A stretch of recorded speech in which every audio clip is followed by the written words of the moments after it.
know, and if people don't want me represent them, that's fine, you know. But for me personally, I've got to do everything I can to make sure the things that need addressing are addressed. And if people don't want to support me, then I'll quite happily go back and have me when the whales came life with my kids in a rowboat. So the best advice that you'd give, say, the younger generation now, like off your life experience, what would it be? Look after your health. Do not drown your problems in alcohol. Moving the body to another place will not lighten the darkness of the soul.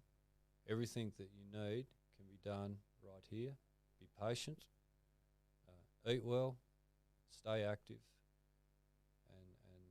and there's a lot of endorphins that are released when you help other people and give them a leg up, or you know, and it can be as simple as just sharing a roll or buying someone a coffee or throwing some poor bastard a smoke in the street that needed it, you know.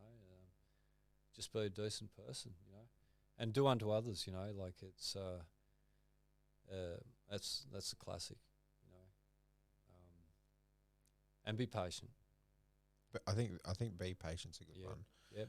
And if you need help, don't be scared to ask. You know, we're all sort of on the journey. You know, we all need a hand at times, and the best times are had when they're shared. You know, so you know, share what you have, give a hand when you can, and fight the good fight, like I've been told.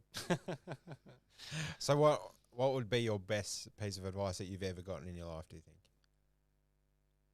Like that's the piece of advice that shaped you the most, I suppose.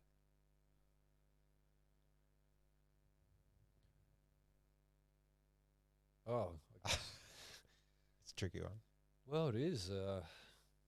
My headmaster, Gerald Cross, my first day at high school, I walked through the gate, and a fella called Ian Page, he was in grade 9, said, "I'm going to put your head down the toilet, Garland." And I said, "No, you're bloody not." And we had a bit of a punch-up. Before the siren went for the first day in high school, I was sitting in the principal's office with a bloodied nose and a torn shirt. And Gerald Cross walked around me a couple of times. I think he poured himself a watered-down whiskey, if I remember rightly. And then he walked around me once, sat down at the desk, and then he looked over at me and he said, "I can see you and me are going to be good friends, Mr. Garland." And he stood behind me in advanced maths, and he sort of instilled the confidence in. He said to me, "I could be anything I want to be," and I believed him. So, you know, belief. Don't listen to the naysayers, the doubters. You know who you are. You know what it is that ticks your box, and you know what it is that you'd like to do. The first step is getting up and working towards that. I think a lot of people are scared as well, especially nowadays, because everyone can look at you on Facebook, Instagram and all that, but a lot of people don't know that people don't give a fuck about you. Like, they've got more important shit to do. So if you want to do it, then just go and do it. Do it. Don't die wondering. You only live your life once. Don't live out somebody else's life. You know, we all have skills, passions, talents, and things that and desires that, you know, take us whichever way. Be true to yourself. Don't let anyone try and steer you off your pathway if that's who you are and that's what you want to do. You know, So it's like live in the now. Yeah, be here, be now. You know, don't worry about the past. You can't change anything there, and don't think too much about the future.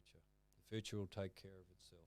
The most important thing is right here, right now. What can you do today? And if you have no resources and no money, you can get up of a morning and you can work on your health. You can go for a walk. The healthier you get, the more healthy your mind, and that's very important. You know, alcohol. I used to love my grub. I love my mates and love parties and getting pissed and whatever, and playing footy. Everything revolved around alcohol, but I'm so grateful that I gave it away when I did. It sucks your soul, and you play catch-up football forever. You put the nutrients into do the hard work, and then bang over alcohol and you're back to square one again, you know. And believe in yourself. If nobody else does, you believe in yourself and trust in your own.